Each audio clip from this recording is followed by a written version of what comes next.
Not because I suffer fast, not because I pray and fast. No be your show, no be jazz. Akwachi, Osinachi, Namnukwa, Osinachi. One man, Osinachi, Akwachi, Osinachi, Mama, Osinachi.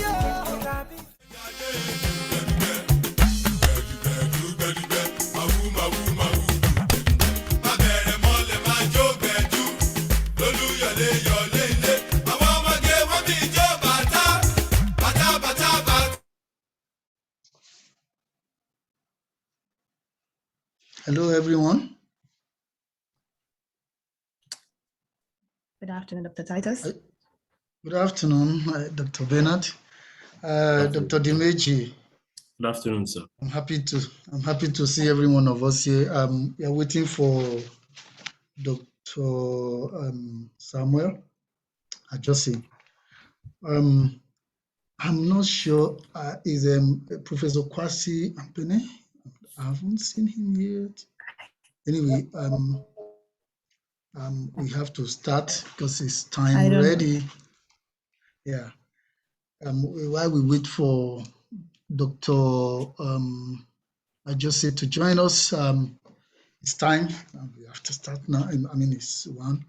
I welcome every one of you to this panel.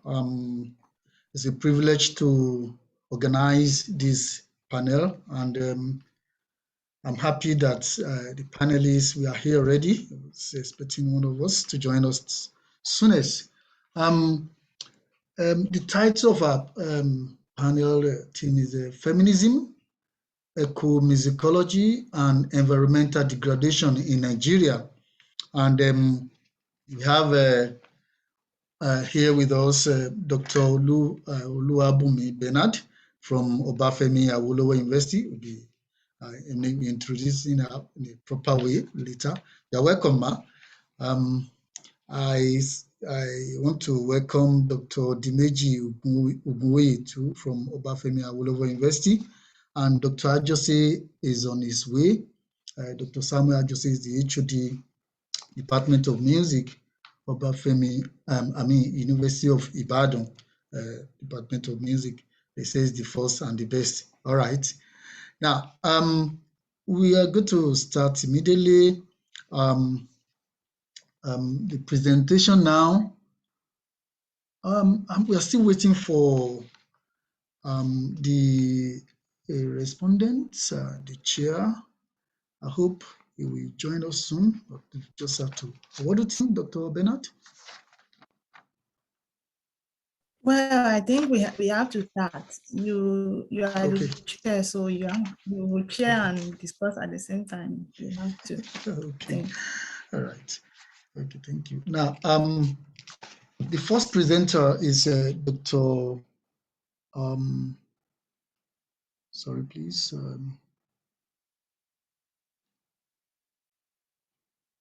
Dr. Bernard, thank you. No, pardon me, please. Anyway, since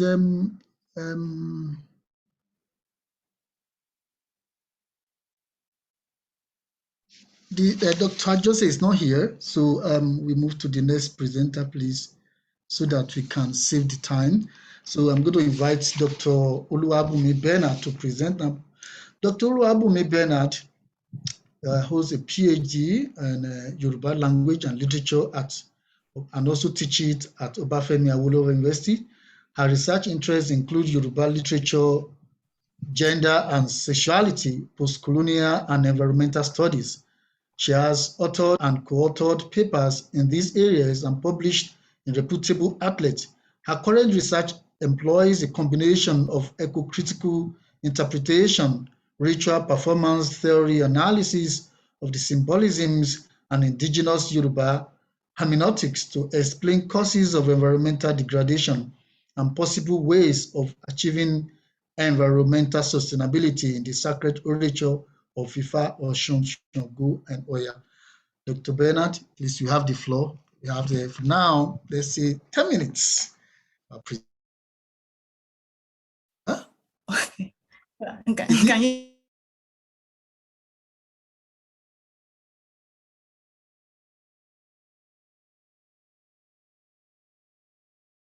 Can you hear me? 15? It's fine. Okay, let's say 15.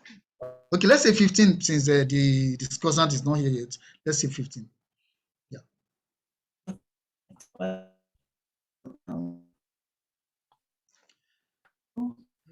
I'm sorry. Okay.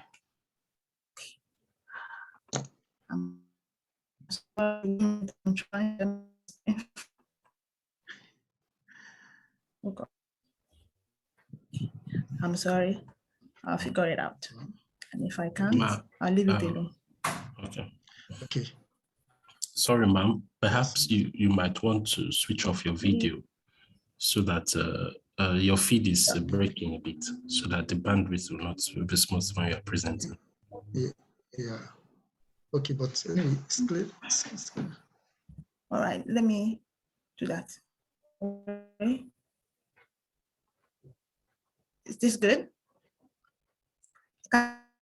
It's better, Clearly. yes. Yes, ma'am.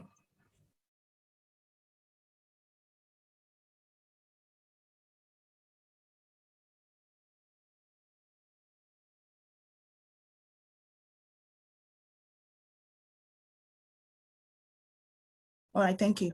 So, okay, morning and good afternoon, everyone.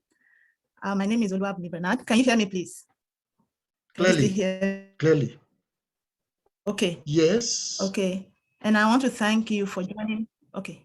And I want to thank you for joining this panel on feminism, ecomusicology, and environmental degradation in Nigeria for the LSA meeting 2022.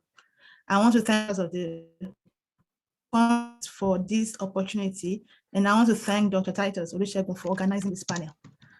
So the title of my presentation is Images of Gender and Environmental Sustainability in Yoruba Sacred Orature. Gender among the Yoruba has been subjected to a lot of scholarly debates. Oyewumi avers that gender was introduced into the Yoruba culture by Western culture, and that it is evident in the gender neutrality of Yoruba language. It is true that unlike the English language, Yoruba does not have pronouns that signify gender, but we can, because there are no gender signifying pronouns in Yoruba language, conclude that the language or the culture does not recognize gender. Gender in Yoruba is more complex than what pronouns in a language signify or do not signify. Gender in Yoruba is fluid. The best way for me to start this study is at the very beginning, at the creation of the earth in the Yoruba worldview. There are many accounts of the Yoruba myths of creation, which for the sake of time, I cannot get into right now. The popular version is the one that presents Oduduwa, the progenitor of Yoruba race, as a male.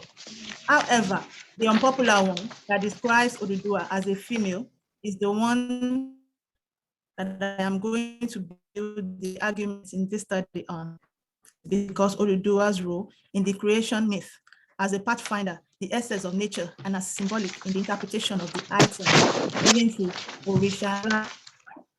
I think Dr. Titus may need to turn off his mic. Okay. Oh, sorry. To Orisha by Olodumare are synonymous with femininity. Even Fatumbi refers to Oduduwa as the womb of creation, which suggests that if Oduduwa was a male, at the time of creation, it was embodied the life-giving and life-sustaining characteristics of female womb. That action establishes my earlier argument on gender fluidity among the Yoruba. The interpretation of Orisha items will be explained momentarily. Apart from human factor, apart from human factor, there are also non-human factors involved in the creation of the earth, as it were. The earth was filled with water. Water is life and the essence of life. Through water, all life forms on earth are supported. Water is a force of nature and it can pull everything along with it and push anything out of its path. So it represents strength. This is why the Yoruba would say, Omi o lowo, omi o lese, omi won yorin, kerere. The water has no hands, it has no legs, yet it continuously and consistently washes the sand away. The excerpt above implies that which appears calm and harmless may still be very powerful. The sound of moving water down a river and the wave of the sea crashing over rocks have calming effects that are soothing. But also the water cuts its paths as it goes down the river, and the continuous crashing of the wave shakes and weakens the rocks. This is one of the songs sung by Oshun adherents to show the strength of the divinity. Oshun in the Yoruba worldview is presented as a powerful divinity that has more strength than our male counterparts. Torí ogun bá wọn dárùngbọ̀n sí, agégùnsòrò, ògbàmùgbàmù obìnrin ò ṣeé gbámú. The woman that blocks the road by flooding it and causes men to run. She keeps her beard because of war. One who's trouble and chaos, the powerful and huge woman who cannot be attacked. This song portrays Oshun as a fierce woman who is not afraid of her strength and does not distance herself from her femininity, but embraces its totality. Oshun growing beard in the excerpt does not mean she's trying to be a man, but it shows that she's powerful enough to exhibit both feminine and masculine features. In the Yoruba society, women with facial hair, bearded women, are revered and even feared. They are called abarameji, a person with two features. They are also seen as aje because it is assumed that they possess the essence of both females and males. They are not completely females and definitely not male. They walk the fine line between both sexes. And in so doing, they transcend both to become more powerful and better. Sorry, can you hear me? Loud and clear. I can hear you. Okay, sorry, thank you. Okay, so they walk the fine line between both sexes, and in doing so, they transcend both to become more powerful than both. Oshun is an embodiment of this formidable trait. Okay, of being the nurturer, a protector, and a promoter of sustainable environment. And rivers not therapy. This is evident in a song to her praise. Shele ru agbo, agbara agbo, l'Osun fi ń wọ ọmọ rẹ̀ kí herbal medicine, a fast-flowing stream of the flood of herbal medicine that Oshun bathes her children with before the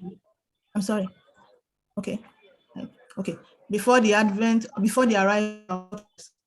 Another item that Oduduwa had with her on this account of myth of creation is a snail shell filled with sand. In the Yoruba belief system, a snail is also called Ero. It symbolizes coolness or calmness. When a situation is tense, the power in the calmness of the snail water is evoked They would say, ẹ̀rọ̀ pẹ̀sẹ̀ ní tìgbín, ilé ìgbín kì í gbóná mọ́ ìgbín lára, ilé rẹ̀ kò ní gbóná mọ́ lára. The snail is known for its tranquil nature. The inside of a snail's house is never hot. May you always experience serenity in your house. It should be noted that it is the power ascribed to the cool temperature of the snail water that is evoked in the ritual of calmness. It is also used to libate divinities in Yoruba traditional religion, both the temperate and the temperate.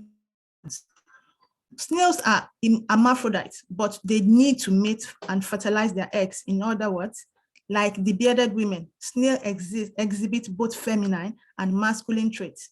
But Oduduwa did not bring a snail with her. What she brought was a sand in a snail shell. If we go by the excerpt above, bringing sand in a snail shell is symbolic because wet sand has been proven to support life and best grow to the best due to its ability to maintain the right temperature that sustains a community of insects and beneficial microorganisms for plant growth. What we interpret this as is that a lot of proper planning went into the items that to create a which would sustain both wildlife and human. Sorry. In the Yoruba society, animal rearing is considered a woman's work, whether for food, for profit, or even as pets. Animals like cats, goats, sheep, and birds like fowls, pigeon, and ducks are the most reared by Yoruba women. When I was growing up, for a long time, I thought women are called Iya Aladiye, the mother or owner of fowls, Iya Elewure, the mother or owner of goats, and so on. It was because they birthed these animals, simply because it was common for women to be called by their children's name, like Iya Folake, Folake's mother, and Iya Tosin, Tosin's mother. However, my maternal grandmother was called Iya Aladiye, the mother or owner of fowls, and I was perplexed, so I asked my mother if she had any animal siblings.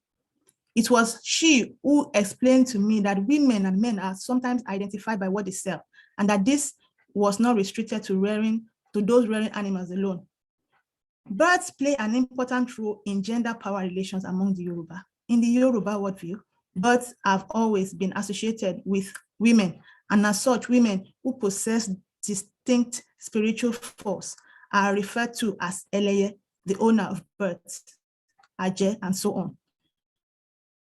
Primordial mothers embody a vital force between the threshold of conception and reincarnation and the infinite world of secrecy that encapsulates universal coexistence.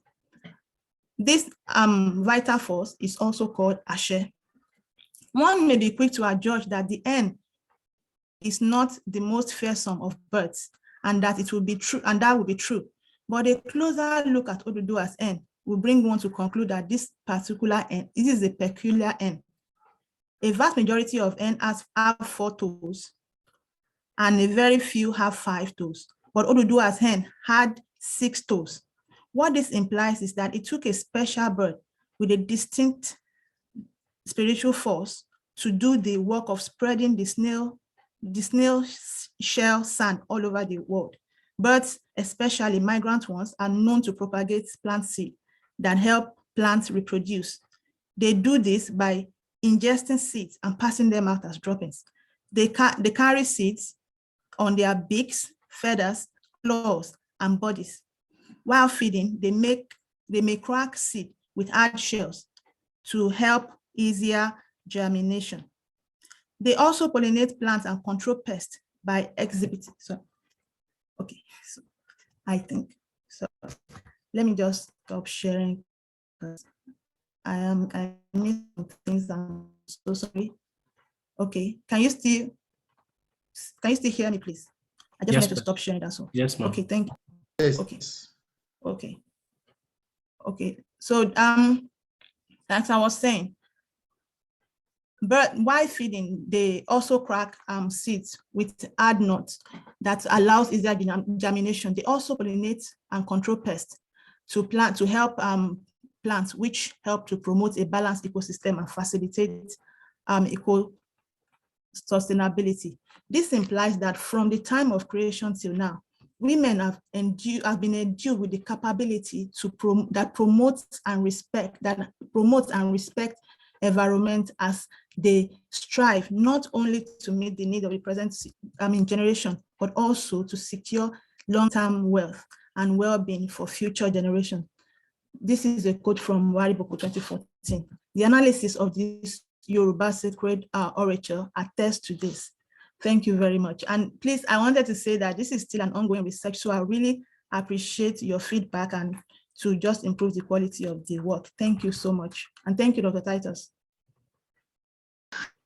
Thank you very much, Dr. Bernard, for this insightful presentation. I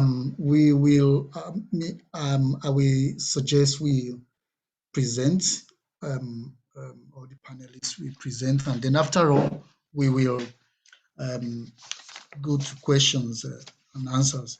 And now I'm going to invite Dr. Oladimeji Ogunwoye to present his paper. Dr. Oladimeji Ogunwoye is a doctoral student in the Department of English, Obafemi Awolowo University, Ile-Ife, Nigeria. His research interest is in African popular culture, health communications, and the environment. His scholarship particularly focuses on how popular arts from African intersects with health, society, emerging technologies, and the individual. He is the program officer for the Ife Institute of Advanced Studies and the Capacity Strengthening for Abortion Research in Nigeria project. He is co-recipient of different research grants, including the Engaging African Realities grant by the Nagel Institute, USA. He's experienced in grant management and has published poet and an actor on strike. Now I invite Dr. Dimeji. You have the floor, sir. Thank you very much, sir. So please, I want to plead that, so my voice may not be clear. I'm treating cold and cough, so please bear with me. Okay, so I'm sharing my screen now. Is my screen visible, please? Yes. Okay, all right, sir. So the title of the paper is Nigerian Youth, Hip Hop and the Environment, Perspectives from Classicism, Materialism and Pleasure. So this is the outline from background to study to conclusion. These are the issues the topics I'll be speaking on. So, yeah, so first, hip hop generally is believed to be an Afro-American, to have an Afro-American background, and that it has been described as having a defiant, being a defiant culture of song, graffiti, and dance, and having unique, complex, and sometimes bewildering structure. So in Nigeria, the reach of Nigerian hip hop music is growing globally. We can say in the past, it would be said that the reach of Nigerian hip hop music is due to the growing population of young people, of youths in Nigeria. But then beyond that, developments in technology, like the creation of social media platforms like Instagram and TikTok, has also, have also contributed to this growth, with different challenges, dance routines, and all that are shared all over the world. However, there have been erroneous arguments that contemporary hip hop music from Nigeria is all beats and no content.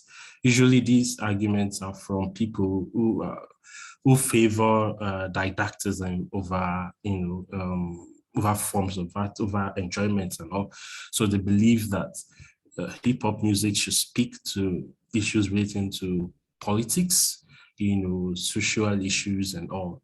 However, contemporary, hip hop music actually still speak to these issues, just that we may not be paying too much attention to the issues that they are speaking to, and paying attention to them could, be important in understanding prevailing youth culture in Nigeria.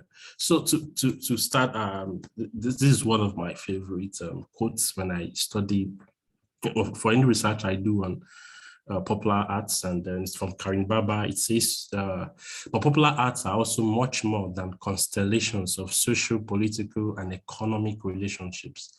They are expressive acts. Their most important attribute is their power to communicate. And I think if we want to understand more about the environment and about perhaps youth culture, we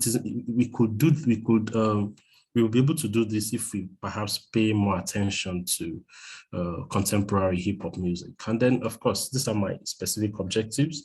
I want to contribute to literature that is redefining environment, and then including the environment of hip hop music from Nigeria in that trope. And then I also identify trends. I intend to identify trends of materialism, classicism, and pleasure in selected hip hop music from Nigeria, and to also be examining, environmental implications of these trends. So now, what does environment mean? There have been arguments. I think the most common description of environment is to limit it to non-human existences in our space, and then like the tree, the greens, the grass, the leaves, and all water, river, atmosphere, and all. But I'll be following the second type of argument that defines environment as surroundings generally in which organisms live. And by organisms, this includes both living and non-living organisms. I quoted Jagran 2016 here that argued that the word environment is from the French word environia, which means to surround. It refers to both abiotic and biotic environment. The word environment means surroundings in which organisms live. And so by these organisms, I mean, it includes both the human, innate, and because, sorry. So if we'll be looking at the human and the environment, there have been different discussions about how the degradation that the world experiences, that the environment experiences today is linked to the human. And then there have been different efforts to make sure that this situation is arrested. There have been different theories also by environmentalists on how to approach this challenge of environmental degradation due to human action. However, I think something holds there to why these things, it looks as if this is not working. The efforts are not working. And I'm going to be quoting Stern 2000 in, to follow this trend, which says, through human history, environmental impact has largely been a byproduct of human desires for physical comfort, mobility, relief from labor, enjoyment, power, status, personal security, maintenance of tradition and family, and so forth, and of the organizations and technologies humanity has created to meet these desires.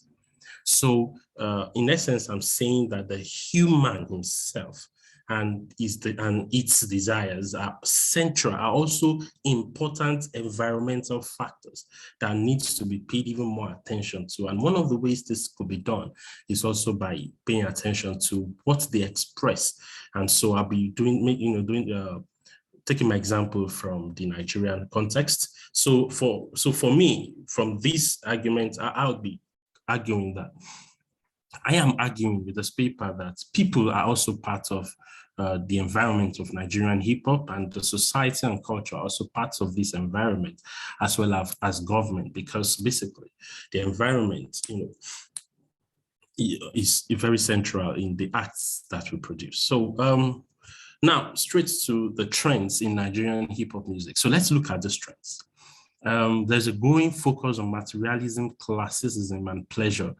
So for pleasure, when we listen to many Nigerian Nigerian song, hip hop music, many hip hop music from Nigeria now, we see a kind of over focus on pleasure. I decided not to quote many of the very recent ones, but these are also very contemporary.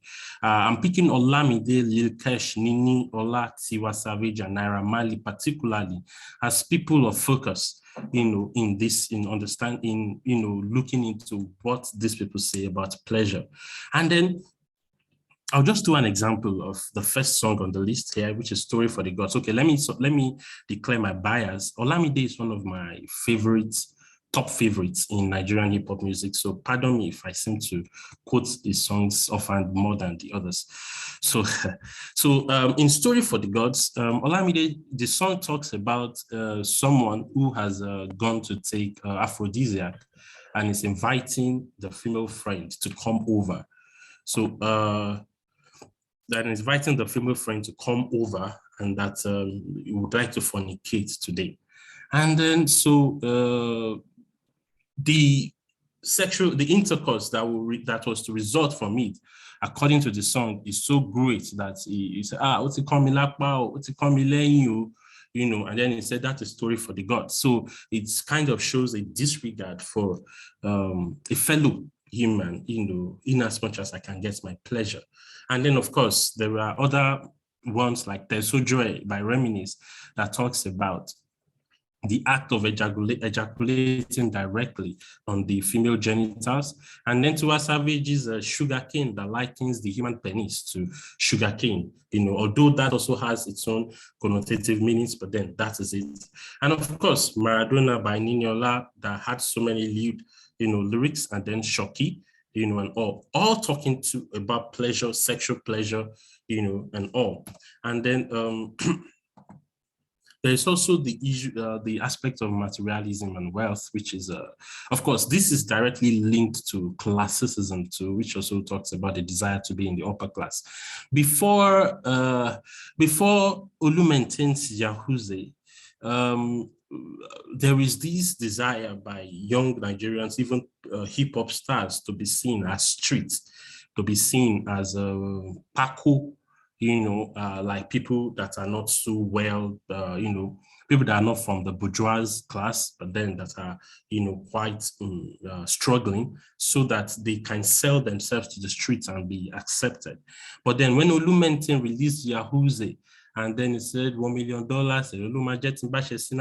he said, okay, if I hammer, first in a Homer, and then, then the trending card then in Nigeria was the Homer Jeep, and then, and all. And then Davido is a person of interest in this trope because Davido is is a major character that sold the idea of being from the bourgeois class to everyone, especially young people, and still be accepted. And then he came with Emma Damiduro Emi Omo Baba Olowo. In fact, Omo Baba Olowo is the full meaning of OBO, the acronym for his musical, beat. And he doesn't hide the fact that he's from a place of affluence. And then, he shows this a lot. Daddy Me by Reminisce, Mofelo Woju, Daddy Me.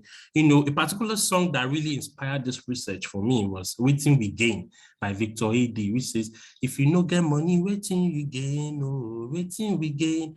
If we no get money, waiting we gain, oh, waiting we gain. And all. I'm sorry, I don't know how to sing, so pardon me. So, and then there is Speak Up. Now, Adekunle Gold is also, okay, yeah, Don Jazzy is another person that is a person of interest as far as this trope is concerned, because Don Jazzy came with this Lord of the Clan kind of personality that sells himself as a rich, powerful person that people, run to. And then, of course, the Dorobushi music is one of the songs that really displays this, and people love him for it. And then there's Adekunle Gold, who also represents the desire of people who are not yet in the bourgeois class, but then who are really aspiring to it and sees it as a goal to achieve. So a very, very important part in this is Pick Up Adekunle Gold. I'll be talking about Logo Benz in my next slide. So now, what are the implications of these trends to the environment.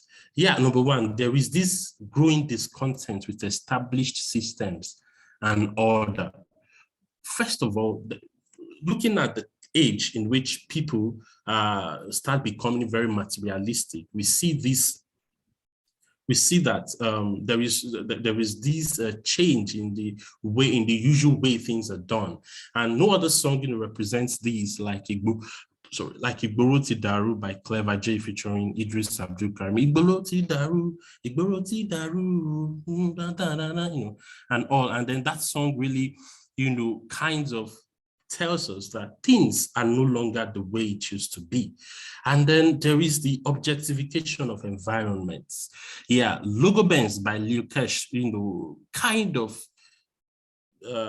talks a lot about ritualism. There was a time in Nigeria where it is rumored that female pants are very rich sources of, rich spiritual source of money.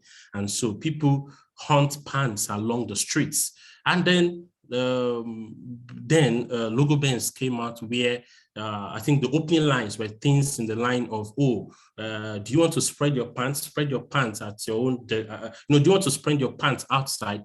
Dry your pants outside at your own detriment, stuff like that. And then there is Omo Abule Show by Olamide, that talks about exploiting nature for wealth and perhaps also silencing other humans in the process. So, all right, so I'm almost done now, so thank you. All right, go. So, conclusion, what does this, what do I conclude from all this? There is a dilemma. Now, this raises questions to me, like, okay, does this mean humans should not try to be made rich by the environment? Like, should I not think of, we talk about industrialism being one of the major problems of environmental degradation, but then how does this also affect the human? So there is a dilemma of the personal comfort, pleasure, and the preservation of the environment. And then this raises the question of, can the human and the environment truly coexist? Is it not that the human will continue to use the environment till it expires? Are there really sustainable ways of the human existing in the environment without necessarily using it? And then is environmental preservation the meat? These are things that my work looks into. Thank you very much. This is a paper in progress, and I'm grateful to the organizers of the conference and then Dr. Titus for organizing this panel. So thank you. Thank you. Thank you very much, Dr. Imeji. While we wait for Dr. Ajosi Samuel, is here and he will be fully here in a few minutes. I think I will just present my own paper now. Sorry. The organizer of the... Hello. Please, before you go ahead, can we please turn on our video for a group photo? Just 2 seconds. Thank you. Okay, please, Thank let's you very turn much. on our... Dr. Bernard.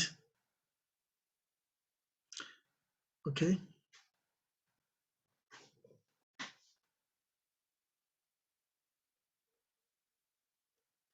Let's know when you are through.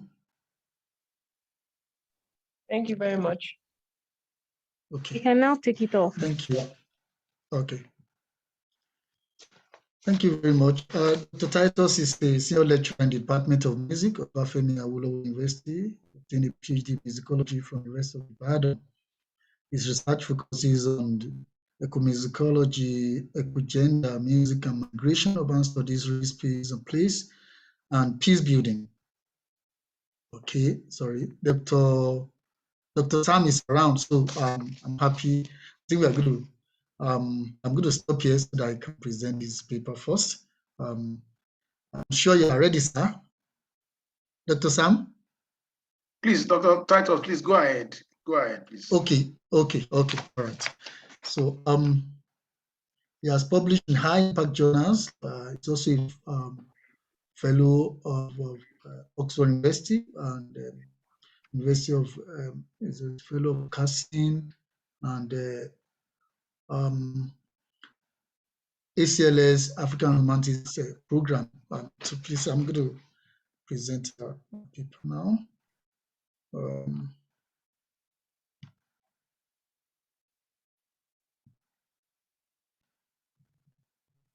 Sorry, please.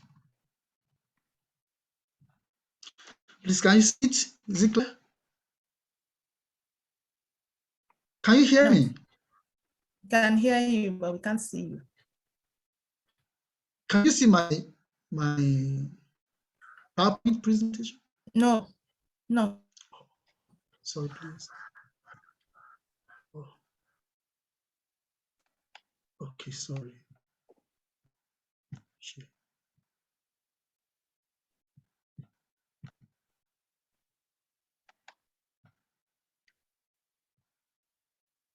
Can you see it now? Yes, please. Please, can you see it now? Okay, Yes. thank you. Yeah, thank you very much. My presentation this afternoon started singing the oil, environmental degradation, and women displacement in the Niger Delta, Nigeria. This is a work in progress, part of my monograph that I'm working on now, and we really we appreciate your contributions. Environmental degradation through oil exploration as a global phenomenon raises some fundamental questions about environmental pollution affecting lives, humans and non-humans. The destruction of marine animals, degradation of arable land with attendant consequence on human life and living has been documented in literature. However, the representation of oil exploration and women displacement in Nigerian popular music has not been adequately engaged. Here, I'm looking at, did some ethnographic studies and in Niger Delta, basically in Edo, and Port Harcourt and other places. And in this paper, I'm looking at how the songs, the song text, musical narratives on Timaya, of Jero, Neka, and J and Lover Boys. I'm also looking at the text and musical analysis of the songs. Niger Delta area. Niger Delta area is a region composed of fence, forest areas, and mangrove swamps. And that's where we have the oil of Nigeria, and it has experienced a lot of degradation, oil spillage and gas flaring. Major environmental issues affect land and marine life and humans and animals in that area. And on issue of ecomusicology as a field, several studies have been done. Ecomusicology as a field is a theory that encompasses music, nature, and culture, as explained by Aaron and Dennis and Jeff, 2014, and the kind of encompassing the natural life of human and the animals, the non-human, and the cultural life that's not stable, that's not, constantly changing. But with music and tripartite kind of arrangement, I use this theory because it explains the issue of ecological awareness and degradation in Niger Delta, and how it affects women too. Also, several studies on music, nature, culture, and environment as an evolving area of scholarship are increasing rapidly, though still dominated by Western scholars. And Silva gave us the narratives in Brazil. You observe that several songs there, and animals like birds explain the coming of droughts and rain, that birds are very critical in giving us the sounds of rain, which could prepare people to avoid drought through harvesting of rain, and also doing some irrigation. And Halley and other scholars have looked at all this. I also situate these studies on the recognizing concept of slow violence and environmentalism of the poor. As by slow violence, I mean a violence that occurs gradually. That's according to recognizing, and out of sight, a violence of delay, destruction that is dispersed across time and space, an attrition violence that is typically not viewed as violence at all. Violence is customarily conceived as an event or action that is immediate in time, explosive and spectacular in space, and so it's a violence that is gradual. And here it's situated as a violence that cannot be seen as violence because it's not immediate, in its effect. And here I look at the songs of Timaya, looking at Niger Delta, and title of this one is they Don't Kill My Mama. That is, my mom has been destroyed, my mom, and which is representing womanhood in the place.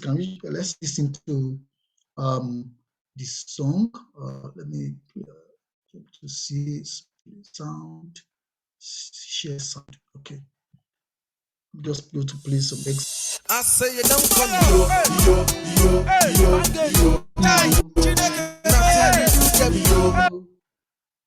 Sorry. Oh.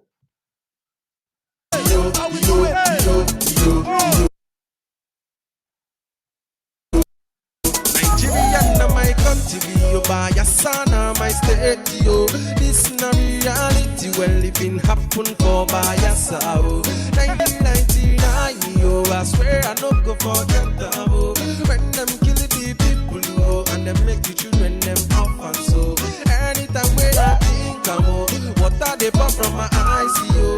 Somebody say we can leave, I'm, but I say me, I must talk, I said they don't kill them, mama. The second song is by Gebu, talking about Niger Delta oil.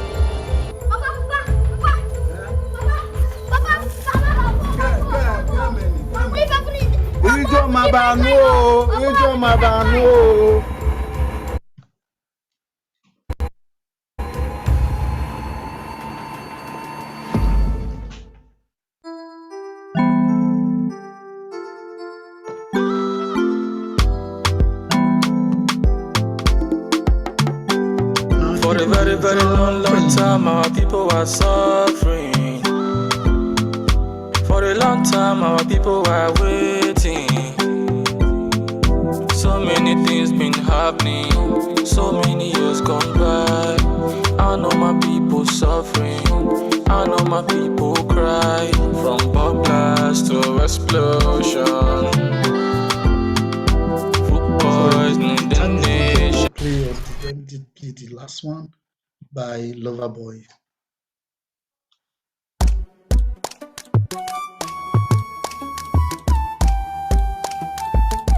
Since 1st October, Say 1st October 1960, we get Nigeria. We still they live like people where they suffer from serious malaria. They say we Somali, yo. They use us, so they fool us. They call us minority. They say we Somali, yo. They fool us. It don't take, say they take everything, yo, with their vampire strategy. Oh, drill our oil, but their headquarters in Lagos and Abuja. They kill our fishes, put us for hunger, hey yo, and away yo, as our work now to cut grass and killing the toilets, say yo, for we land yo, hey, and when we complain yo, hey, they start to, and when we complain yo, hey, they start to, I say when we complain yo, hey, they start to, they give them mama, give them papa, them born our baby. The last one there's no time for it. Now, looking at these songs and what are the themes you can get from it, can get activism, resistance for justice. The songs, can see the spirit of resistance and activism that kind of slow, kind of non-violence activism against the government, against the oil producing, the multinational companies. And we can see the themes on land restitution and restoration. That is, land need to be cleaned.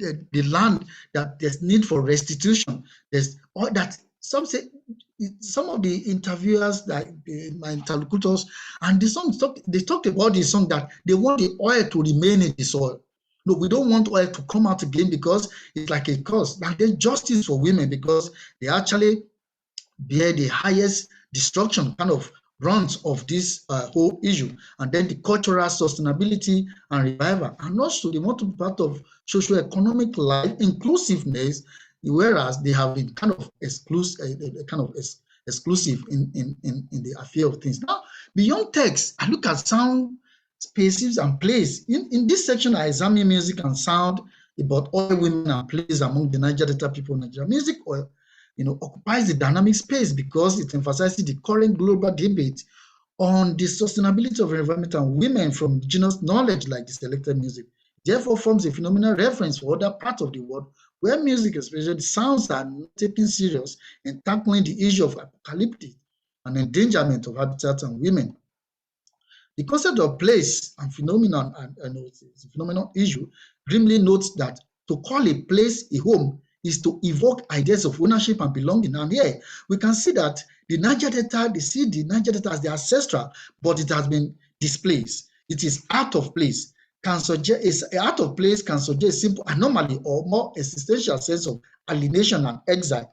Place is powerfully both a physical category and one that is also cultural. We can see women were displaced here, including the animals, the fish, the aquatic, even the honeybees. They are being displaced because of oil exploitation and exploration. And looking at the musical elements there and forms, we can see the melodic movements that synchronize the kind of serpentine and kind of a different melodic movement that kind of help elevate the voice, the sound, and the text, in this song. We see the harmonic structure, and we see the key centers, the rhythms, the call and response, which is the forms. But more than that, we see the emotions attached to these songs. Like some of my interlocutors, they told me about wailing, that the voice of these songs is kind of representing the wailing in their heart, the crying, the degradation, the pains, the agony, the emotion the songs generated, and it's still generating the spirit of revenge and violence, and the need for land restitution and restoration, the need for even the honeybee, the habitat, the trees, the plantation to remain as they were before the oil, and the need. There's kind of economic boom for others, but they are suffering, and there's need for restitution. This study, in conclusion, has demonstrated the linkage of music as related to oil exploration, women, and environmental degradation.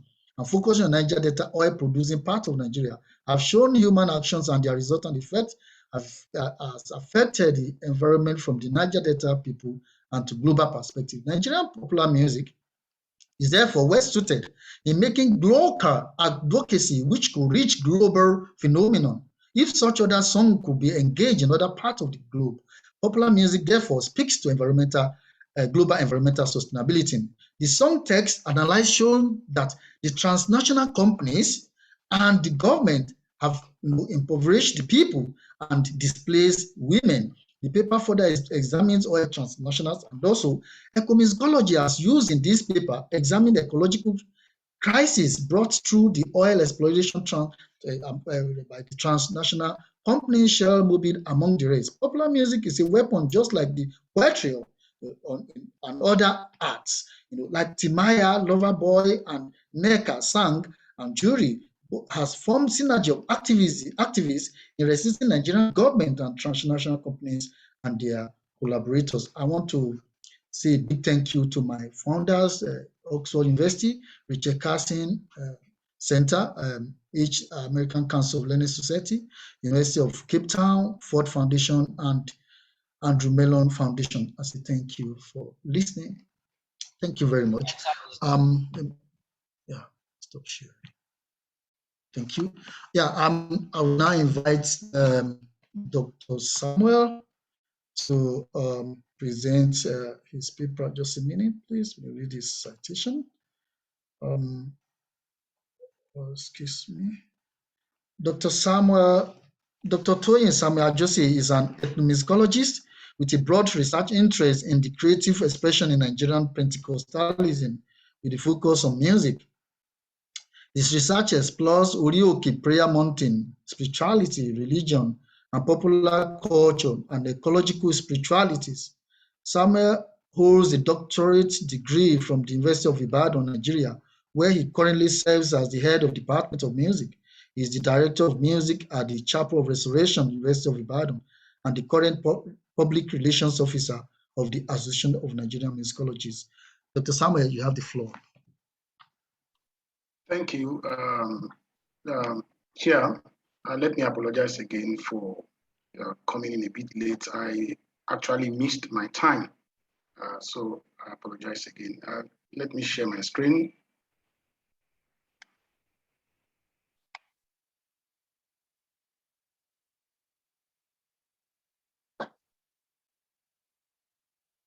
Okay, can you all see my screen?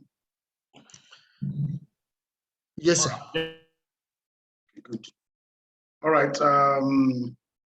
The title of my presentation is Environmental Sustainability Through Music and Orioke Spirituality in Southwestern Nigeria.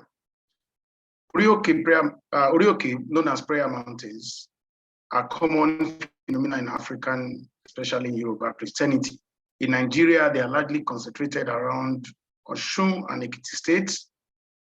Orioke is an appropriation of African indigenous sacred spaces, such as forests, groves, rivers, streams, and mountains for Christian worship rituals. Since the 1920s, Orioke has offered Yoruba Pentecostals the site for negotiating spiritual and material well-being. In African thought, physical environment does not exist in isolation. They are connected to invisible and spiritual beings, as MBT 1969 discussed. Hence, some places are regarded as sacred because they facilitate communication with the other and they are attached to a particular cult. In Yoruba communities, there exist various nature cults, mountain cult, forest cult, and these cults are attached to certain deities that are believed to engender spiritual and material benefit for the community. In order to retain the potency of these species, specific environmental-based regulations in form of taboos, religious codes of conduct are put in place.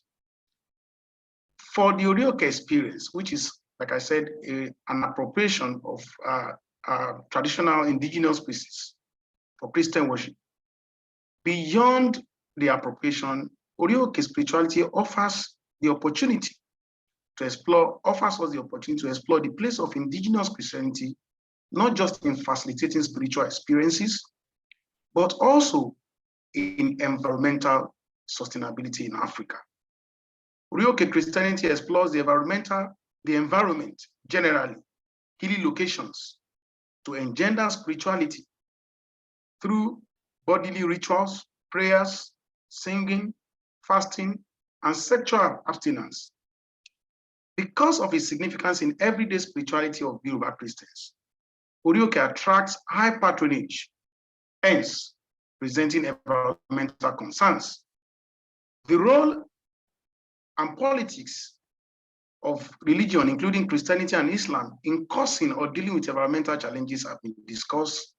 White, 1976, Tucker, Olupono, 2006, Chinde, 2011, and Clark, 2015. These studies have illuminated the contributing roles of religion in protecting or destroying the environment in different geographical contexts. While White's 1979 seminal work urges us to consider the anti-environmental stance of Christianity based on the divine instruction of human, that is to take dominion over nature, flora and fauna, Genesis 1:28. I argue that African traditional religions and African indigenous churches, by extension, provide the framework through various worship rites, engender environmental sustainability in contemporary Africa. Prayer mountain spirituality is prevalent in other places like Ghana, South Korea, where you have indigenous religious practices. Scholars like Okiyere 2018 have discussed the significance of prayer mountain spirituality in Ghana and its implication for social change. These scholars claim that prayer mountain practices in Ghana while enhancing spiritual and economic development on one hand, they also pose social challenges, particularly in the areas of environmental pollution.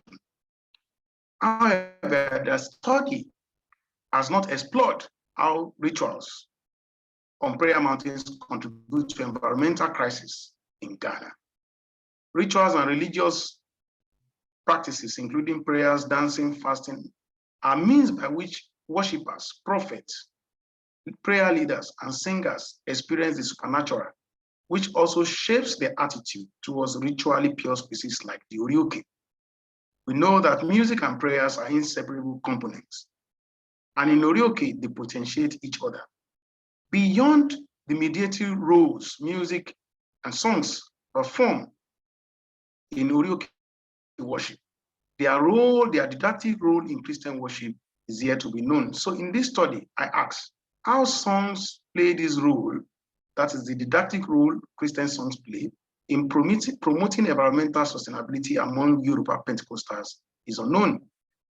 There's a growing interest among ethnomusicologists, both in Africa and beyond, in the conversation around or on the place of creative art forms such as music and poetry in environmental management. IMPE 2002, titles 2017. These scholars maintain that indigenous knowledge system, IKS, which are embodied in songs, dances, and rituals, are effective means of combating environmental challenges, despite their insight on the place of music, indigenous and popular music in environmental advocacy. How religious communities are utilizing indigenous knowledge system in the protection of the environment demands in-depth understanding. I extend this conversation by demonstrating how Orioke Christianity uses indigenous knowledge system through song and prayer rituals to shape positive environmental behavior among worshippers. And like Harper 2008 notes, that indigenous society use religious and ritual representation for resource management, including environmental protection. In this study, I asked, how do Yoruba Pentecostals use creative religious practices, particularly songs, to educate and advocate for sustainable environment through Orioke spirituality? And what might such creative innovation, that is the use of songs, mean for other religious communities in dealing with environmental crises at local and global level? This work is based on an ethnography conducted in 4 prayer mountains, Orioke in southwestern Nigeria. I documented and analyzed selected prayer songs with environmental frame themes used by Yoruba Pentecostals. Drawing input from ecomusicology, ethnomusicology, and anthropology of religion, I explain how these songs offer the site of memory and religious framework for taking ecological responsibilities among Yoruba Pentecostals. I provide a paradoxical context where ritually pure spaces like Orioke protect places like mountain and surface waters on one hand, while at the same time, these same spaces pose environmental hazard on the same hand.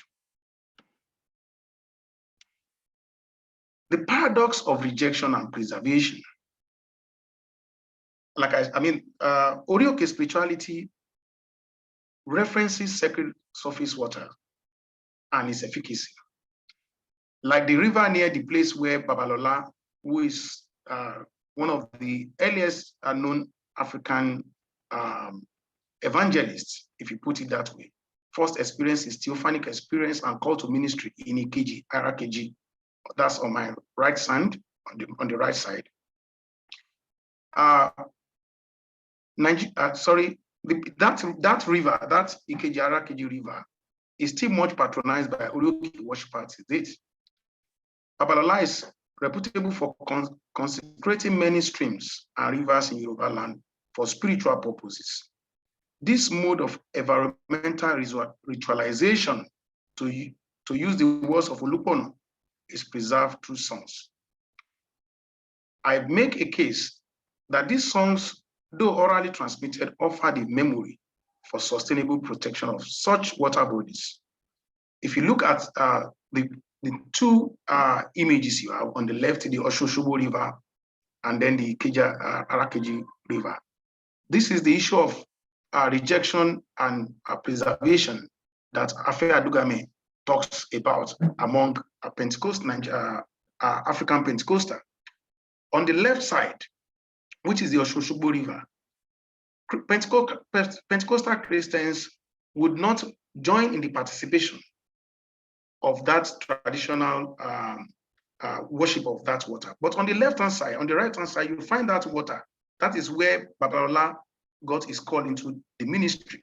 Even though on the picture, you do not find presence of people there, but in my ethnography, there are people there, they come in from time to time. It's not as, they don't stay there like you have on the Oshoshobo. They come in from time to time, take the water. So they reject the Oshoshobo, the Yoruba Pentecostal reject the Oshoshobo water or worship or use, but for the other on the Babalola River, it is preserved. And I make a case that songs are used to keep, the memories of these environment, these water bodies, and in so doing, these spaces are preserved because of their spiritual potency. So this song is used, it's one of the popular songs used by many of the worship that I observe in the prayer mountains in a call and response format. Babalola olomi yere o omi ye yere o omi ye, meaning Babalola with healing water is here with healing water. The referentiality of this song among Yoruba Pentecostal is significant in some ways. First, it helps to preserve the historical memory of this sacred environment alive. Second, it shapes positive behavior toward the environment among worshippers. Because of the spiritual values attached to these religious waters or bodies of water, the practicing of fetching and filling various containers with waters from these rivers and streams for prayer rituals on the mountain is common. So you find the picture, that's the early days of Babalola, conducting revival in most communities in Southwest Nigeria. So you see water pots there, people as a point of contact. And then in one of my fieldwork, you can see the change beyond just bringing water pots in a metal bucket. You now find, this water now, so people don't go to, some people, because of their educational orientation, may not be too comfortable to get that other water, but they come with, pure water bucket, sachets of pure water, bottled water, and other water, gotten from different sources. So I said that despite the spiritual value attached to these waters, like I have argued somewhere, that these practices also pose some environmental and health hazard. I raised concerns about the contributory roles of religion, like the Orioke Christianity, to plastic pollution, which accounts for the highest environmental threats globally, and the issue of biodiversity. And this is what I refer to as the paradox of wellness, spiritual well-being, and environmental hazard. Another environmental challenge, even though on one hand, the environment is preserved because of its religious rituals, you find that these mountains are located, like I said, on hilly spaces. For instance, the Ikoyi Prayer Mountain is of average height of 250 to 300 meters above sea level, with about 450 stairs to the peak. And these mountains do not have any environmental or safety guard as you move to the mountain. Even though these prayer mountains, engender spirituality and, facilitate, this is a place where people negotiate their material wellness. I also raise this issue of environmental hazard. So it's a paradox of preserving a space through religious rituals and also, posing environmental issues as we see them. And this song talks about, again, the significance of prayer mountains. So you find a song like La Tori Yoke Mimo, that was recorded by the CNS Church Choir in Lagos. Baba Yomule Rishe, and this further, foregrounds, the potency of prayer mountains. So people believe that until they've not gotten, until they get to prayer mountains, their prayers will not be answered. So I talk about the rituals of prayer, climbing, mountain climbing, prayers and singing, as well as exorcism of evil spirits. These are laborious and energetic activities that they do at this level, at that height. And these places do not have any form of safety around the mountain, even though it is reported that no casualty has been recorded since the emergence of these prayer mountains. So in conclusion, this study is significant in some ways. One, it provides information on the nexus between religion and the environment from an ethnomusicological perspective, thus contributing to the growing scholarship on environmental musicology in Nigeria. Secondly, the findings from this study will help eco-theologians to maximize music as a creative and religious asset in the environmental intervention in Africa. I also talk about, this study calls our attention to the paradox of salvation, spiritual salvation, success, and that of destruction on the other hand. And lastly, I make a case that this kind of interdisciplinary work will provide new perspectives, new theoretical approaches in environmental humanities, both at global and both at local and global spaces. The work is still at the writing stage, so your contributions will help the work have better focus. Thank you. Thank you, Doctor. Sorry for because of the time. Thank you very much. So we have 20 minutes to engage, to answer the questions. So please, if you have questions, you can just type it in the chat or in the Q&A, or maybe you can. So it's time for questions now, contributions. Yeah, listen to all our presenters. Please, do you have any question there? I haven't seen any yet. It's time for question, please. You have 20 minutes of contributions. I'm sorry, I'm just. Okay. While we wait for questions, it's so insightful to listen to these presentations. And let me start from Dr. Bernard. Thank you for your wonderful presentation. I'm just wondering, about because you mentioned issue of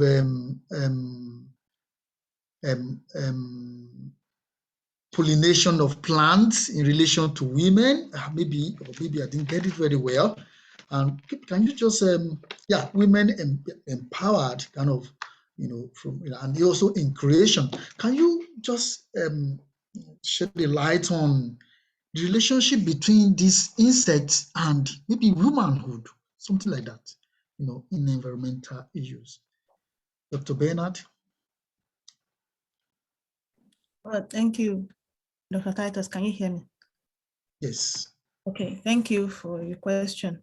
Well, I was actually, what I did in that study was to speak about how in the myths of the several myths of creation in Yoruba culture, about the items that are said to be brought from Orun, the place of the unseen, to create Aye, which is the earth we now live in. So one of those things, one of the items, I mean, there are 3 items basically that were brought down by Oduduwa and Orishanla. The first one was the first one is a sand in the shell of a snail. The second one is a bird, and the third one is a bird with 6 toes. So it's very, very important to mention the 6 toes. And the last one is the chameleon that was brought to test the firmness of the land. I didn't get into a lot of things because of time. So I was not saying that females pollinate plants or something like that. What I was saying is that in the Yoruba worldview and in their philosophy about birds, and they tend to associate women with significant spiritual power to birds. Okay, so we have the owner of birds, because in Ifa Oricha, in Oshun Oricha, in Oya Oricha, there have been many references to women or women embodying, representing as birds. So it takes a powerful woman to shapeshift into other animals.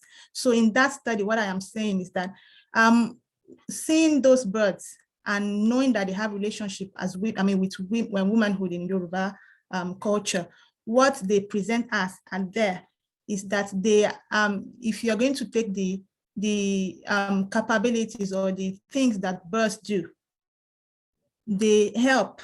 Normal birds, they don't even have to be spiritual birds. They help to pollinate plants, to help environmental sustainability, to help seed grow, to help spread seed over a long distance of land. So that's what I was saying in there, that birds are just women are embodiments of embodying this power. Also help create environmental sustainability, also being themselves creators of life by like what Fatumbi said, they have womb. They have womb, and the wombs are used to create.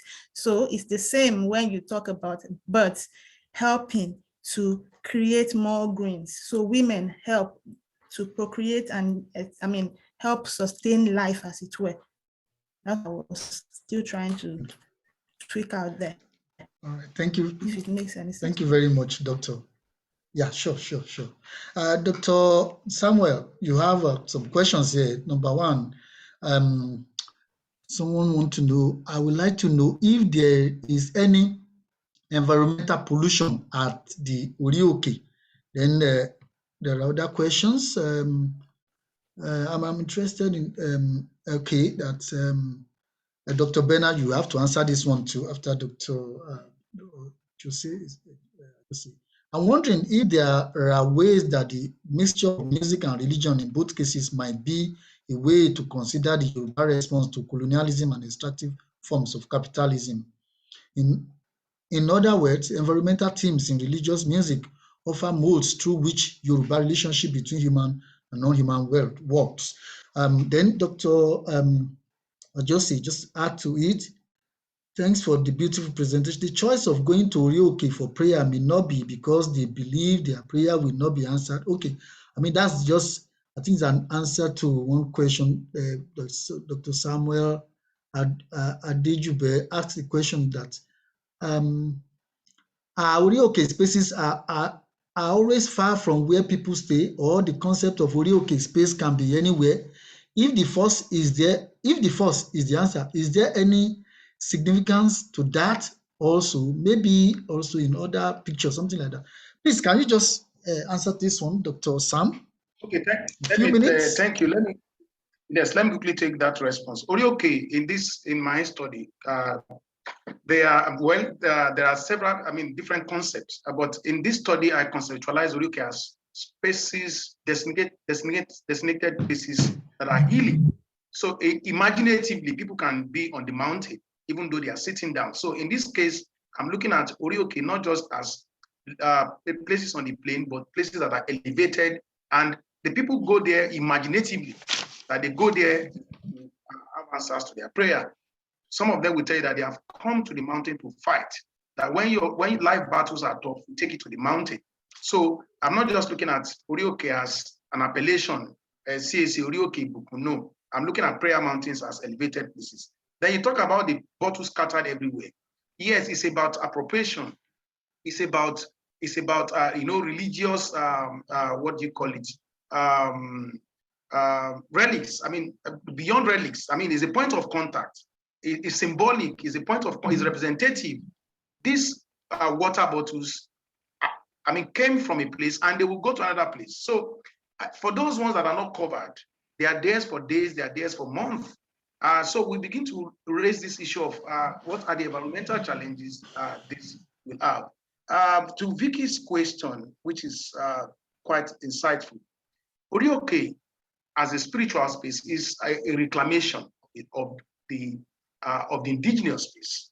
These people had these spaces before Christianity, and now that they have Christianity, especially through the African Christian expression, Orioke is a reclamation of that space, and in reclaiming that space, the space now becomes a text. I mean, like a kind of text that they now write their own music, even though they still defer to African music expressions. So, in other words, environmental themes, okay, in religious music offers mode through which Yoruba, yes, you can hear them. I mean, because it's just a shift from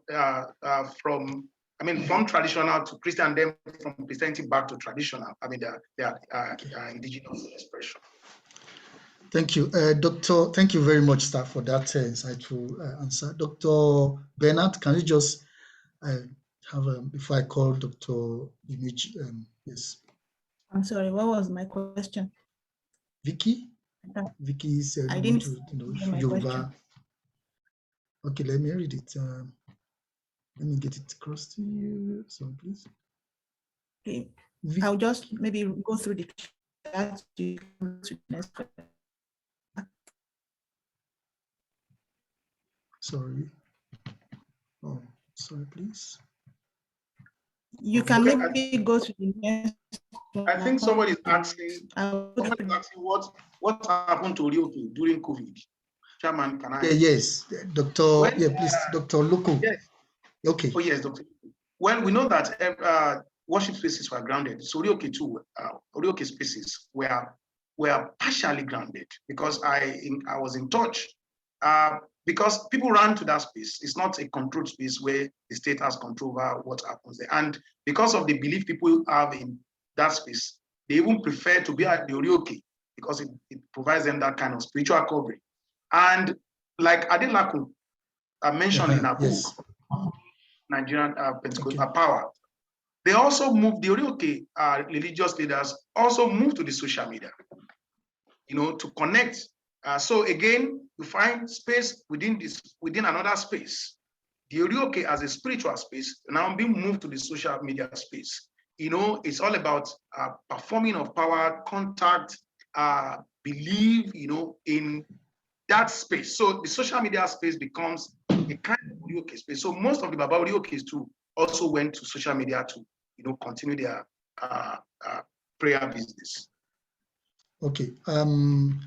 Thank you very much, sir. Dr. Bernard, Professor Vick has reshaped the question. I hope you can see it now.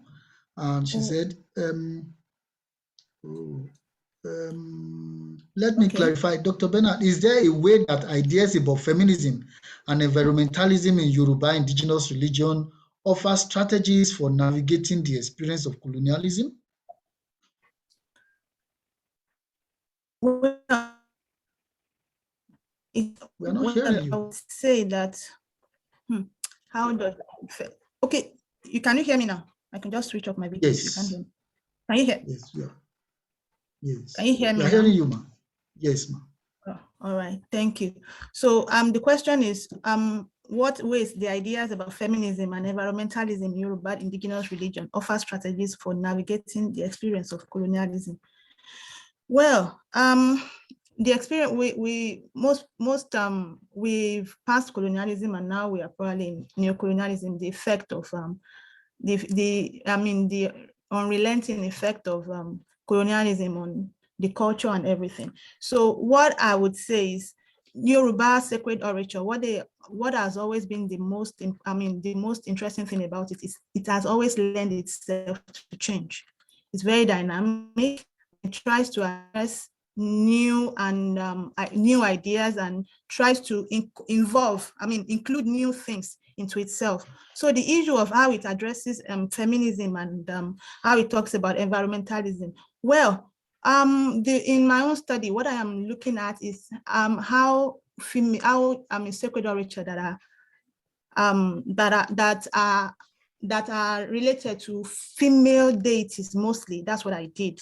How they actually talk about environmentalism, environmental sustainability, and talk about how it's degraded. So I know that there are strategies in there that will talk about the past in the hope that it will help shape the future to make things better, to make people easier. To make it easier for people to navigate the issue of environmental degradation. But it doesn't always end the way we want. It doesn't always provide the solutions we want, but it helps. It talks about how things that can be done or that may be possible to help relieve the stress of environmental degradation and promote sustainability. So that's what I would say it does in the new colonial era. Thank you very much. You. Dr. Dibeji, you have a question here. I pronounce that's by Professor Weye. Relating your work to socioeconomic. I'm sure you have read it. Please, can you just give, because our time is flying away from us, can you just answer that before we go to that question? Thank you. Okay, all right. Definitely, hip hop music is, draws very largely from the environment in which it is produced, and changes in the economic and socio-political context in the country. Well, in Nigeria, for instance, as the way I would describe that would be that, because I wouldn't necessarily say things are more difficult now than they were in the 90s or 80s, because if we've gone through the body of literature and body of works, we discovered that there has been constant hardship over the years. Things has not really changed. There wasn't really any time when we could just sweep our streets and meet dollars on the road. So basically, things have not really changed, but then there has been more enlightenment and more opportunity to express. And that is what developments in hip hop has shown. And as my paper has also shown, this new wave of music that doesn't seem to be political, in quotes, doesn't seem to be we're fighting for one right or the other, also kind of shows something about the society itself, which is increasingly reducing the value placed on the next person, where personal aggrandizement, personal pleasure, personal advancement seems to take preeminence over your environment. So if you can get anything at the expense of the environment, in as much as it contributes to your personal growth, it seems to be something that these songs are telling us. So basically, this is how I answer this question. Thank you, sir. Thank you very much. Our time is flying away. I know the conversation will continue after this panel. And for the panel, just a word, 30 seconds from Dr. Ajose, and then look at Professor Abimbola asking about a label, a sacred space. What can you say about that in 30 seconds? And another question. I was ready. Okay, let me quickly respond. That was great advice. Spaces are marked separate. 30 seconds. Yes, spaces are marked separate. There are markers there are sacred markers in cultures, and it's culture specific. So for some culture, graveyard are regarded as sacred spaces. In Yoruba communities, we have Igbo, Berumole, so spaces are marked sacred culturally, and the people take these markers to be to guide them when they decide the sacredness of the space. Thank you very much. Dr. Bernard, any contribution? Final words? Well, I just wanted to say thank you everyone for coming, and yeah, your questions, I mean, help to also put a different or a more insightful way of looking at the theme I'm discussing in my work. So thank you everyone for coming. Yeah, thank you, Dr. Titus, for the panel. Thank you. Dr. Dimeji. Thank you very much, sir. Thank you very much, everyone, for coming. And then to just say one sentence to the question by Samuel Adejube, definitely hip-hop music has contributed to how young people become more expressive of their sexuality and sexual preferences. And so we should pay attention to these music before, condemning them, so that we understand our society better. Thank you, Dr. Titus. Thank you, LSA. Thank you, everyone. Just a word for Professor Weye. That's what distinguishes our work, myself and Dr. Ajose, apart from being interdisciplinary. What the kind of disciplinary space is it different from humanistic? It's also a humanistic scholarship. I mean, but it's based kind of situated within musicological idea, what we call ecomusicology. Ecology, musicology, kind of. So that, and then also we try to look at the musical elements, which which kind of situate our work within musicological scholarship. And I want to say a big thank you to Legal Studies Association, and let me say a big thank you to IFRA, because they actually did a part sponsorship of our panel. Be part of the panels for us. I want to say thank you to IFRA for sponsoring this panel, and I say thank you for everyone for coming. Stay tuned. Let's get connected after the whole presentation. Thank you, and thank you. Thank you very much, everyone. We really appreciate your contributions. Have a great day. Thank you. Yeah.